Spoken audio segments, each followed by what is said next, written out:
Hi, today I want to show you how you can set and get driver data to a PCI device. Therefore, I will use the driver I have written for my QEMU emulated pci-echo device as an example. So let's open up the source code of this driver. In my last video, I've added support for multiple cards, which are controlled by the same driver. Therefore, I've added a new list I've called card list, and in the probe function I'm adding cards to the list, and in the remove function I'm removing cards from the list. But if we take a look at the remove function, the way I'm doing this basically is I'm iterating through the whole list, and then I'm deleting the entry of the list, and I'm also deleting the character device file. And this way is doable, but there's a better way. The cool thing is, with here the struct pci-echodev has a field for driver data. And for example, we can set this field to a pointer to our current device instance. So at the start of the driver, we are allocating memory for a struct echo device, which will contain all the card's data. And we can use this, or we can set this, the pointer to the struct as the driver data. All we have to do for doing so is here I will call PCI set driver data. The first argument is a pointer to the PCI device to which I want to set the data, and the second one is a pointer to the data I want to set, which is a pointer to my struct echo device object. And that's basically it. This function has no return value, so we don't have to do anything here. And now here in the remove function, what we can do is we can just use the function PCI get driver data, and as an argument we have to pass in the pointer to our PCI device, and then we're getting back the device data. Maybe to make it a little bit safer, let's also do a cast here. So let's cast this to struct echo device pointer, but then it should work just fine.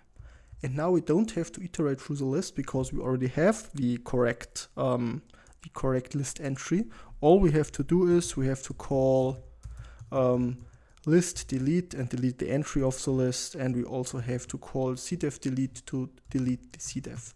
The only thing which could make sense is we have to check if echo is not a zero pointer, because in case it's a zero pointer, we maybe shouldn't do a delete. This will cause a memory or a segmentation fault. And for verifying, we have the correct device. What I will do here is I will print out removing the device with device number, and let's print out the major and the minor device number here. And the device number is behind the field def number.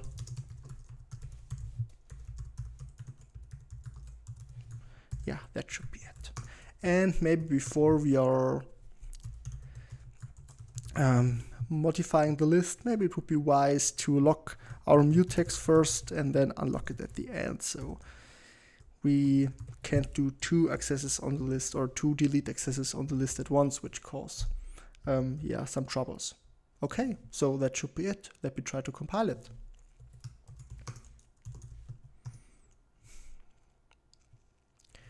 Ah yeah, this should be the unlock was on the wrong on the wrong place. So of course our mutex is called lock, and here I'm calling mutex unlock. Sorry for this. But now let's try to build it again. It's looking good. Let me copy the compiled driver to my root file system. Let's navigate to our root file system and let's pack it. Maybe I should add these instructions to my makefile to make it easier for me, but never mind. And now let's try it. So I will start QEMU. Here I'm attaching two echo devices. I will start QEMU. My Linux system has booted correctly. Then I will insert the driver. And now I will remove the driver again. Okay. I want to remove not the kernel's object. I want to remove the driver I've loaded. Sorry for this. Yes, and now we can see we are in the remove function and we're getting the right device number. So because I have two devices here, I have device number major640 and major64-1, and that's basically it. And so by using the driver data, we don't have to iterate the list, and this will save us some troubles. So I think it's a quite good and practical way to do this. So in other subsystems like USB, for example, you also have similar functions. There you have USB set driver data, for example, and USB get driver data. So this is a very basic concept which can save you some lines of codes. Okay, so I guess that's it for today. I hope you've enjoyed the video and learned something. In case you want to support my work, you can buy me a coffee on buymeacoffee.com/linux4linux. So that's it for today. Thanks for watching and goodbye.